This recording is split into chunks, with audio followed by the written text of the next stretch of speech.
Nischelle Turner is the co-host of Entertainment Tonight, the world's #1 entertainment news magazine.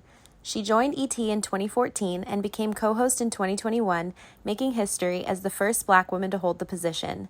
An 11-time Emmy Award winner, Nischelle was part of the Entertainment Tonight team honored with the Daytime Emmy Award for Outstanding Daytime Personality Daily in 2024 and 2025.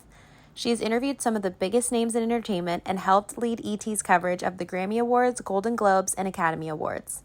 Before ET, Nischelle was a correspondent and anchor for CNN and began her broadcast career in 1998. Her work has spanned breaking news, entertainment, and sports. She also covered Hurricane Katrina and its aftermath, earning multiple journalism awards. A proud Missouri native, Nischelle earned her bachelor's degree in journalism and broadcast news from the University of Missouri. Welcome back to part 2 of our conversation with Nischelle Turner. If you missed part 1, start there. Trust us, you want the whole conversation. And if you're all caught up, let's get right back into it.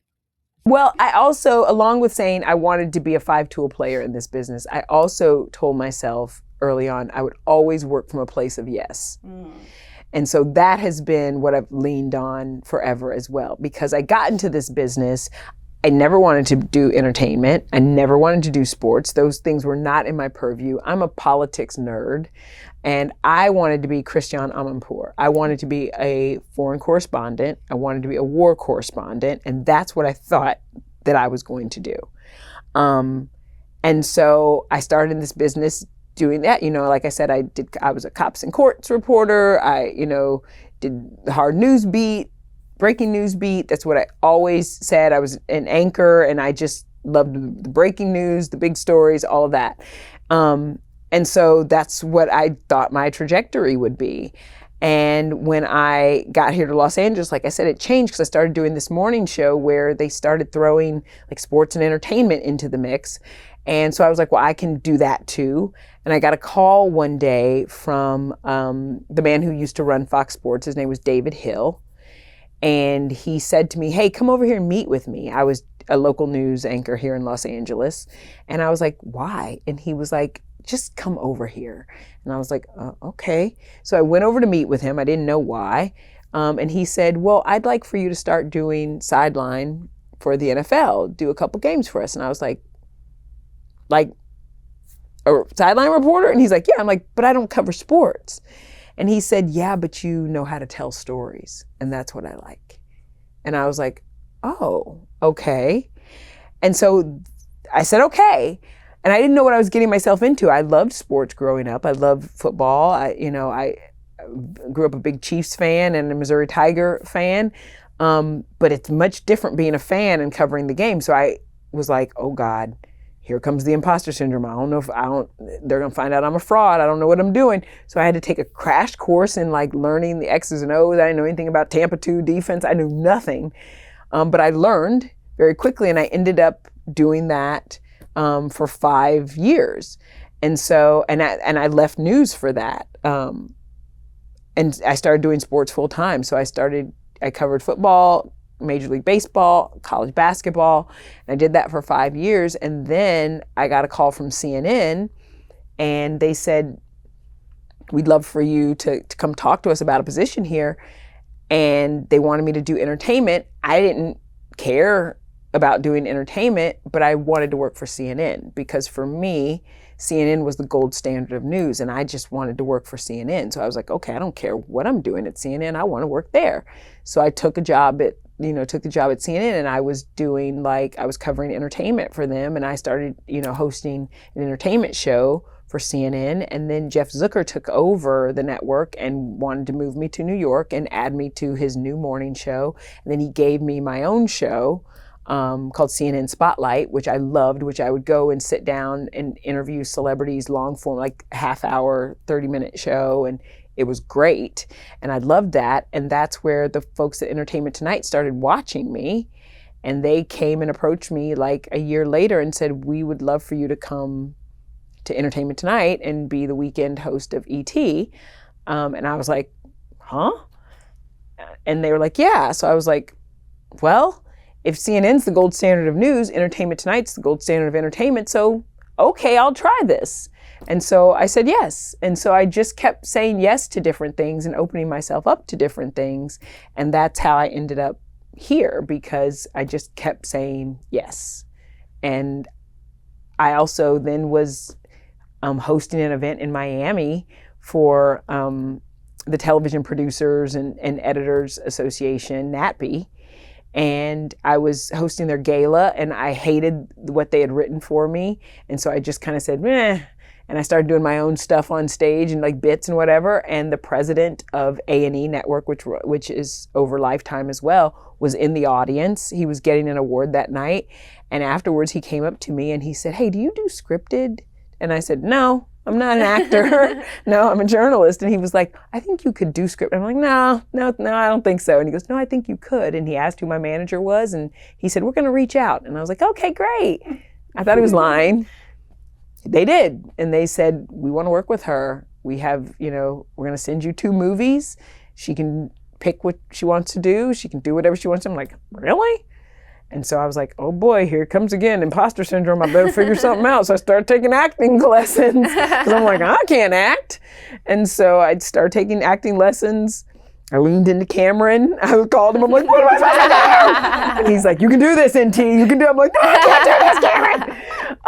And he helped. And so then I went and shot this movie in Canada last summer for 2 weeks. And I got done the last day and I was like, holy shit, I just shot a movie and I'm the lead of this movie and I'd never acted a day in my life. So again, it was just like, I'm gonna work from a place of yes, and I'm gonna try, and I'm gonna step out of my comfort zone. And I was so scared because I was like, I can't remember, I can't like memorize this stuff. I don't know how to do any of this, but I did it and we got through it.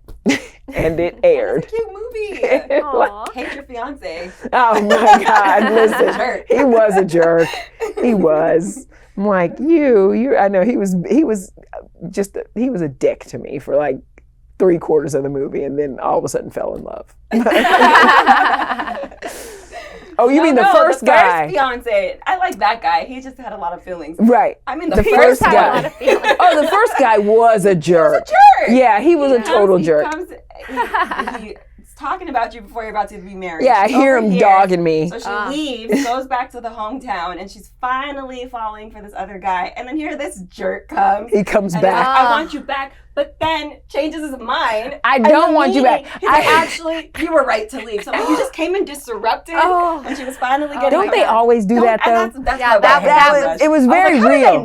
They always smell when you're moving. Right. All women's true stories. They smell when you're moving on, and they want to come back with some bull. That's why I'm like, this story is true, because they know they know when you're moving on. They know when you don't want to have anything to do with them anymore, and they come back to like piss on their territory.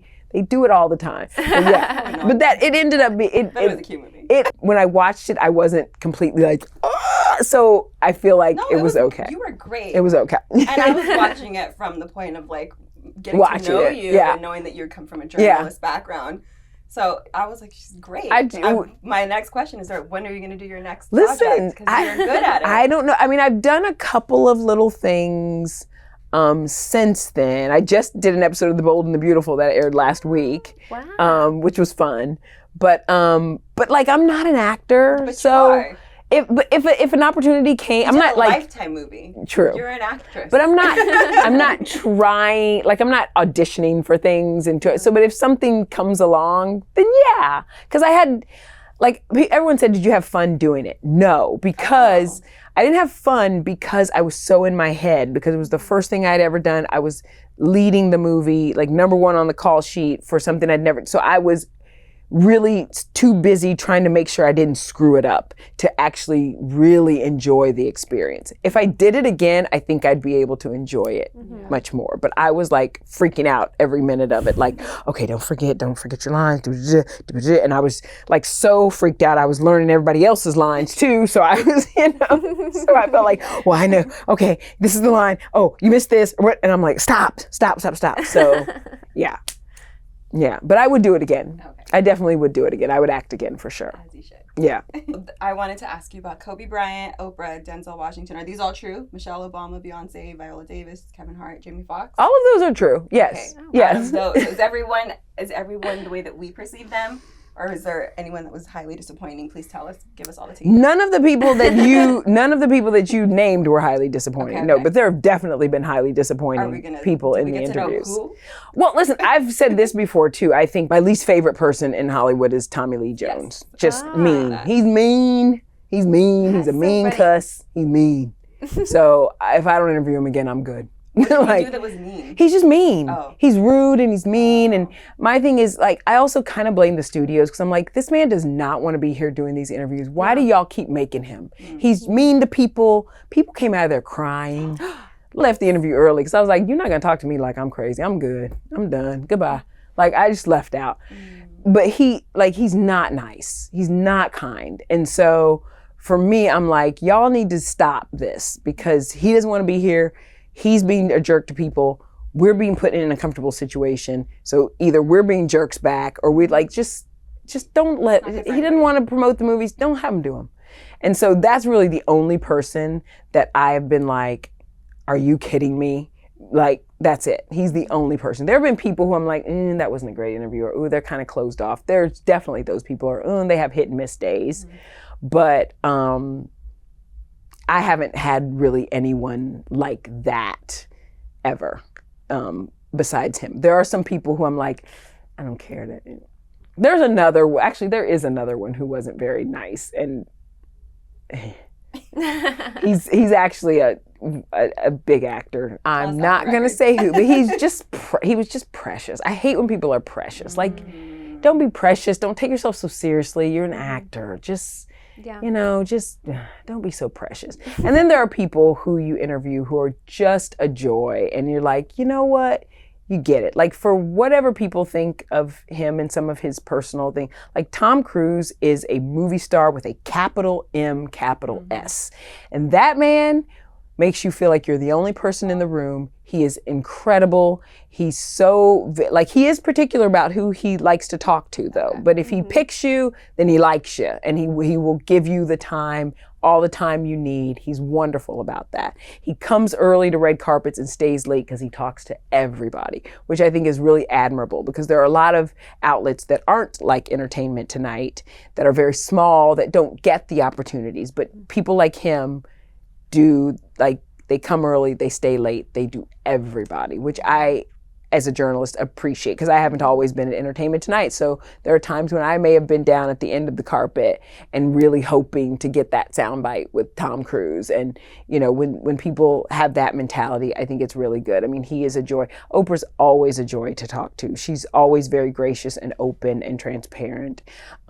She's just incredible. She's really incredible. I mean, Denzel is one of my favorites. I just love him. And so he's great too. I mean, Will Smith is a great interview. I know he's gone through his issues last week, but he's an incredible interview always, that I've found. And I'm trying to think of who else you mentioned. Kobe, Kevin Hart, Jamie Foxx. I mean, Kevin Hart is a hilarious, nut. right? Yeah, Jamie's a great interview. Funny. Jamie, in the last few years since his medical issues has really, he's much more thoughtful in interviews than before. He would be very jokey and funny. Now he's much more thoughtful and really kind of like gives you heart in his interviews, which I think is really, really great always. I mean, there are some people that I just adore.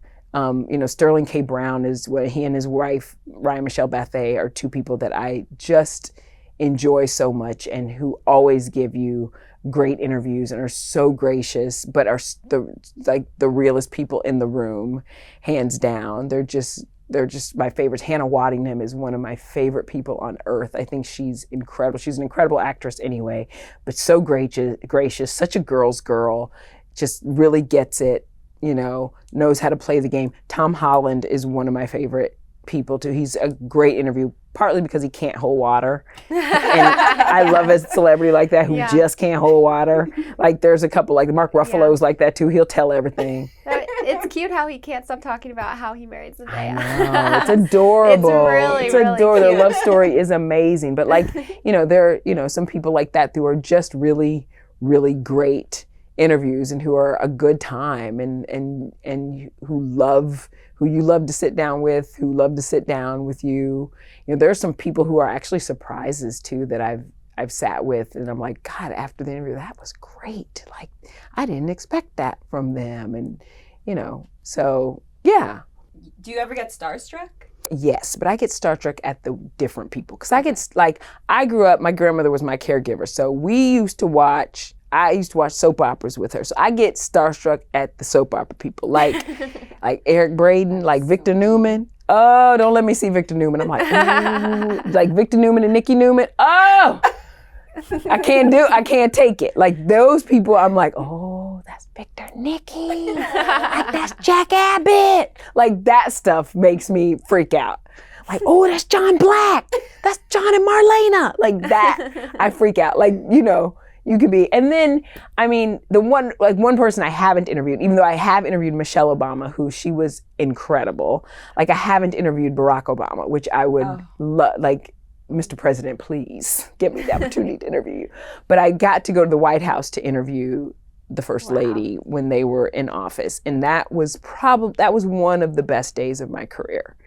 Because I am a political nerd at heart. So walking into the White House was so monumental for me. And I was so in awe.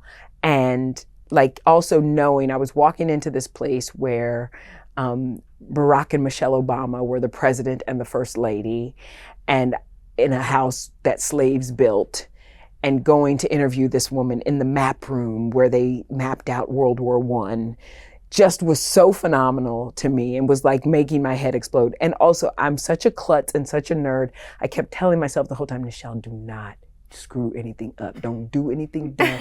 You know how when you would go in Don't touch anything. Yes, like when you would go in the store with your mama, she's like, don't touch nothing, don't ask for nothing, don't do nothing. Like that was what I was saying to myself, Nischelle, don't do nothing, don't do, and so I was like, oh God, okay. Just please, just act like you got some sense, Nischelle. Act like you. So we do the interview. It was great. She was amazing. I was so excited. The interview ends, we stand up. She opens her arms for me to like come give her a hug. And so I'm so like, oh, I step forward and I step on her foot. No. And she has on those blue suede over the knee boots that she had on inauguration day. Oh, no. And I stepped on her foot and she was like, ow. And I was like, ow. I literally was like, I thought the Secret Service was gonna come kill me. I know. I was like, I mutilated the First Lady. It was so embarrassing. I could not even. I was like, what did you do? You got through the whole thing. You almost got out the door and you fucked it up. And she was so gracious that she literally sent a handwritten note to my boss and was like, this was an incredible interview. She is, and I'm like, she had on the inauguration day boots and I stepped on her foot and she said, ouch. It was her saying ow for me. Yeah. Oh my God. I'll never forget that day. I'm sure. I remember what I had. I had a blue and black dress and some black pumps. I threw them pumps away when I got out of there.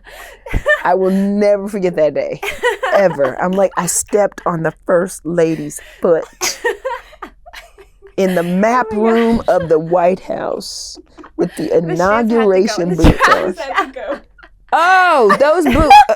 Those shoes. I literally thought the Secret Service was going to run in and snatch me up. I honestly was like, I can't take this. Get me out of here. I have ruined everything. I did. I stepped on Michelle Obama's foot.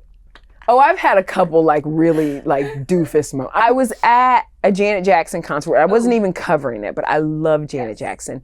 And Johnny Gill is one of my best friends, and he and Janet are so very close. So he arranged for me to go backstage and meet Janet.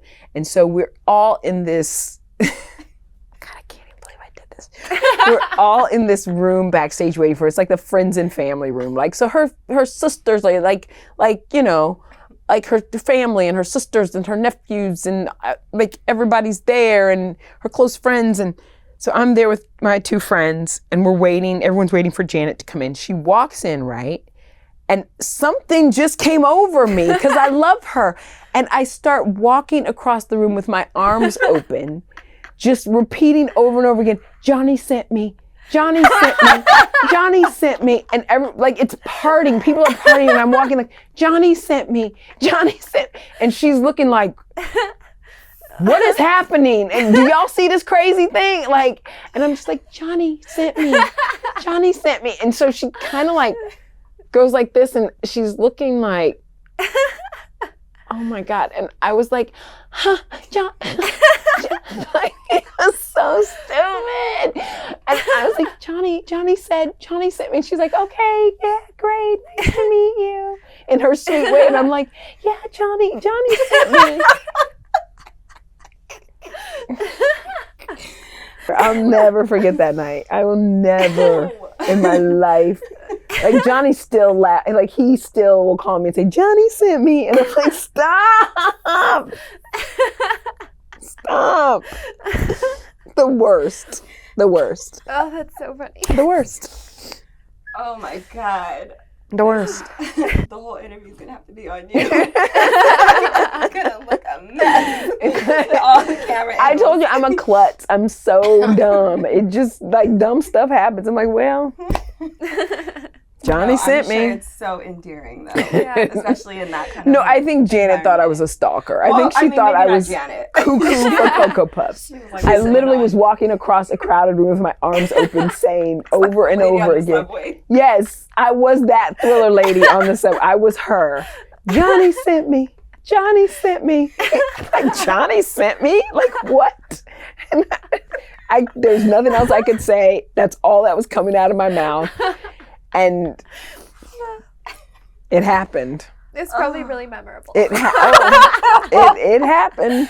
I wonder if she tells that story. I'm sure she's like, Johnny has sent this crazy heifer into my room to see this crazy crackhead woman in here. And this lady started running across the room with her arms open, screaming, Johnny sent me at me. Like, I know she said, don't you ever have that woman around me, ever, ever, ever again. He's literally one of my best friends. He had a party for her at his house. I was not invited. I was not invited. And I get invited to everything at his house. I was not invited to that party. It was her 60th birthday. I was not invited. No, I knew why I wasn't invited. I'm the crazy person. Nischelle, I'm done. It's true. So funny. It's true. God. Sorry, Janet. I'm sorry, Janet. Like, I'm sorry. I don't know which was worse, stepping on Michelle Obama's shoes or screaming, Johnny sent me to Janet Jackson. I think the Johnny sent me. It was so embarrassing. Like, it was so embarrassing that, like, I can't even be embarrassed. Like, it's one of those where you like, You have to let it go. It I'm forever going to be a weird person. I'm never going to make up for that. I'm always going to be the weirdo Waldo person, always in life. It's never gonna change. I just have to eat that. With Janet Jackson, I am the weirdest, like weird, crazy, keep that away from me person. Like, yeah.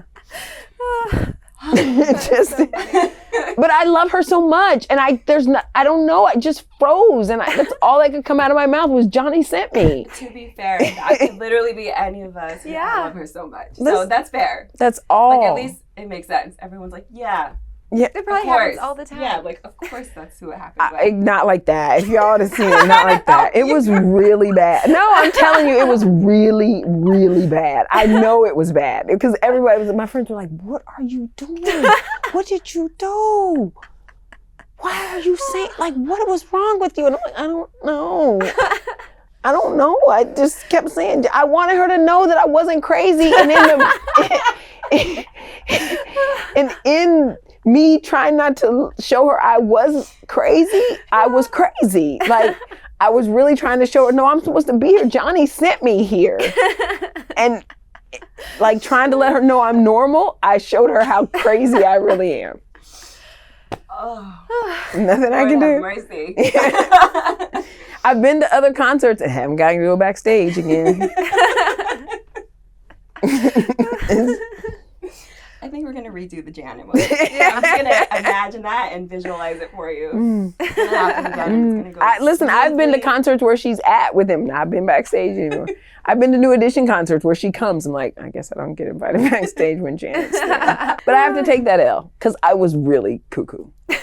I was the man on the subway. So I also know that you really love reality TV, I specifically do. The Housewives. I and do. This is your Super Oh, I Bowl love- reality TV. Yeah, I'm a This is where I just Bravoholic. sit and let you guys go at it. But it specifically, is it just the, I know you like the Housewives franchise and then the Married to Medicine. Yeah. You're a fan of I that. like them You all. like Golden Bachelor, but not Bachelor. No, well, Oh, that's a hot no, but take. here's the thing. I Okay. don't even like Golden. I thought that it was cute a little Okay. bit, but Yeah. I actually hate it. I exactly hate The how I Bachelor. feel. I hate the franchise. Even the Golden Bachelor. Even it. I Okay, don't like the premise of it. Okay. I don't like all these women like trying to get this dude. I don't like it. I don't like it at all. I don't like the premise of it. I don't like the way it looks. I don't like the way it feels. I just don't like it. And I just can't get with it. You don't like it either? No, the Golden Bachelor was like very cute, but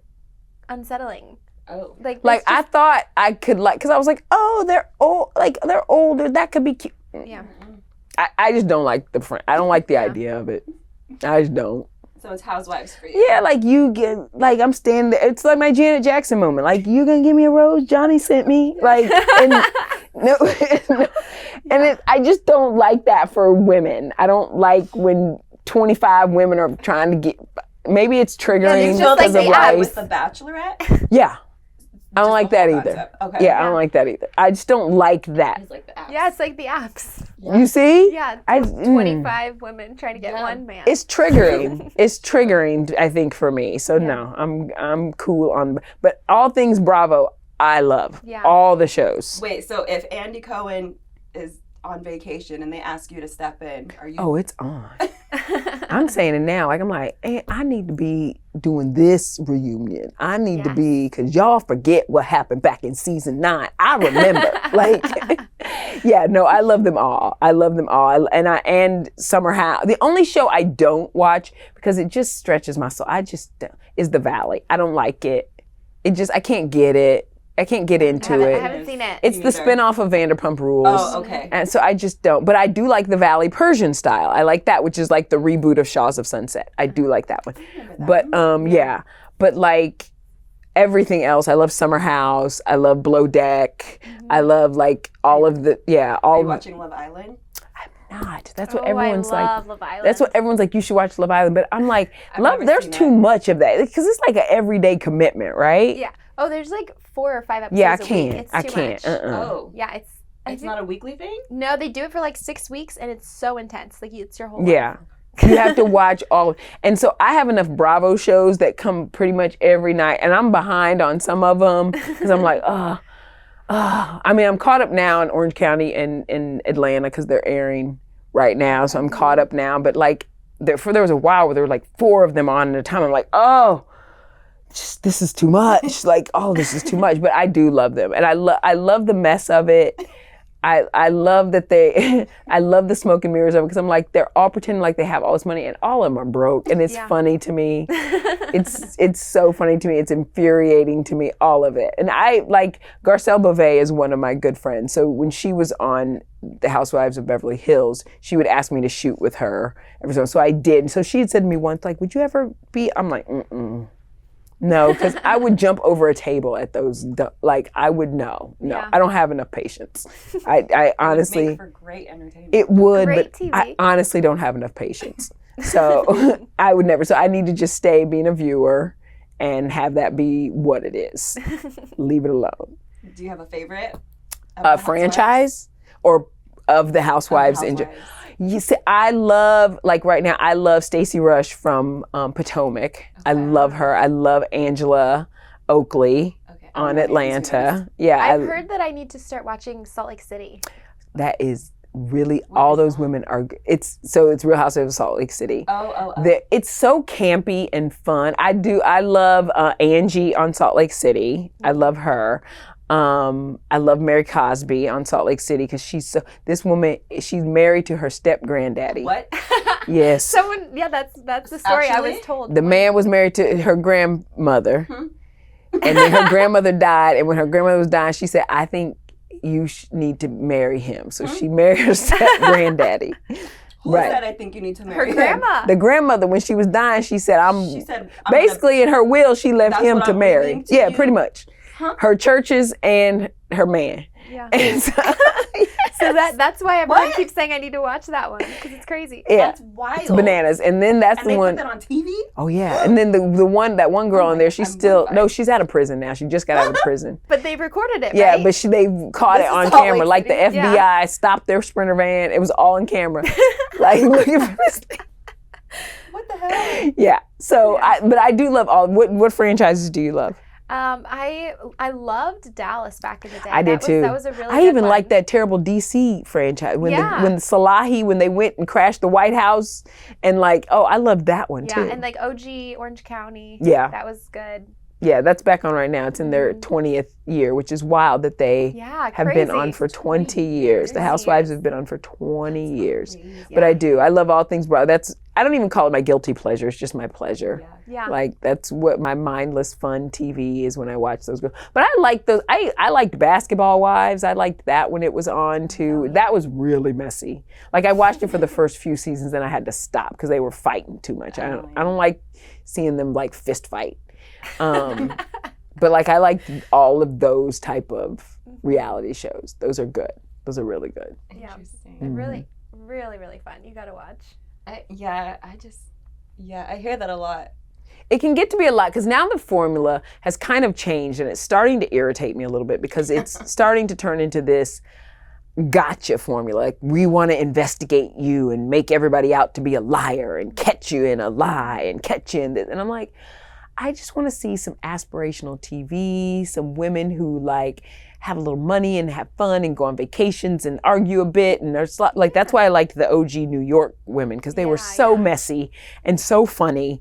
And like, you just didn't need anything but like them on TV and it was hilarious. Like you didn't have to pretense and have a storyline and like investigate people. Like that irritates me. But just these crazy women where I don't know where they find these women, but they're just bananas and put them on TV and it's just television gold. I love it. I love it. See you hosting the reunion. I'll watch when that happens. I totally would. Yeah. I That's what I'm gonna totally tune would. in. Yeah, I totally would. It would be fun. Yeah, you know all about it. I do. Perfect fit. I definitely do. Well, actually, the premise of this podcast is Nothing that we've talked about it's today. everything that we talk everything. about. It's everything. But I do want to make sure that we touch on the core of it is who did you have to become to get to where you are today? Wow. So we were from the journey from small farm girl growing up in Missouri to you're everything. I was gonna say correspondent, host, but you're an actress. You're everything, all the things that you are, all the roles that you are now, and also just who you are personally. What had to change? What shifted? Who did you have to become? Who did you have to step into to get to this? Well, I mean, I think the short answer is I really had to become me, but I think I had to forgive a lot. Of things that I thought people wouldn't love in order to become me. I had to forgive, like a father who wasn't there and forgive like feeling like I had to overcompensate for that my whole life and realize that it was okay to just be that girl who didn't have everything. And I had to like forgive, just never feeling like I had enough. Like I said, I grew up in the country, but I grew up also in an area where I was one of only 4 Black people in my graduating class. And, I grew up in a rural part of the country where I had to forgive feeling like I wasn't enough always, feeling like I didn't quite belong always. I say now, looking back, that my moniker is "Your weirdness will win." And that's what I tell people, like the things that I was always told when I was a kid that were weird, that I was weird for, are the things now that I thrive because of. Being a weirdo kid who read comic books and loved that. Now, because I'm deep in Marvel lore, like that's the biggest franchise in film. And so now that's an asset for me. Or growing up being a Black kid that loved country music, like now country music is one of the only genres that's really thriving. So that's an asset for me. But in the day, it was like I was looked at as different and weird and other and all of those things. And so I guess I had to become forgiving in order to be who I am. And I had to become patient. I don't think that I've always been that. I've had to really learn that and grasp that and understand like what that means. And yeah, so I guess like for me, forgiveness is the biggest thing I've had to learn in order to become who I am today. I think that was my favorite so far, especially when you said I had to become me. Yeah. I think that's really what it is all the time. I'm still kind of searching for her every now and then, but she's, for the most part, here. Johnny sent her. Thank you, Johnny. This is such a joy. This was fun. Thank you so This was much. a good time. I appreciate y'all having me. Thank you. For sure. We're so grateful. Thank you. And where can everyone find you? Child, round the way, over the river, and through the woods. Girl. I'm at Nischelle Turner on all platforms, on pretty much everything. So that's where I reside. Thank you, Nischelle. Thank you guys for having me. This was good. Oh, that was so good. This was fun. If you enjoyed today's conversation, be sure to follow or subscribe to the Becoming Club wherever you listen. And if you enjoyed this episode, please share it with someone who's on their own journey of becoming. We'll see you in the next episode.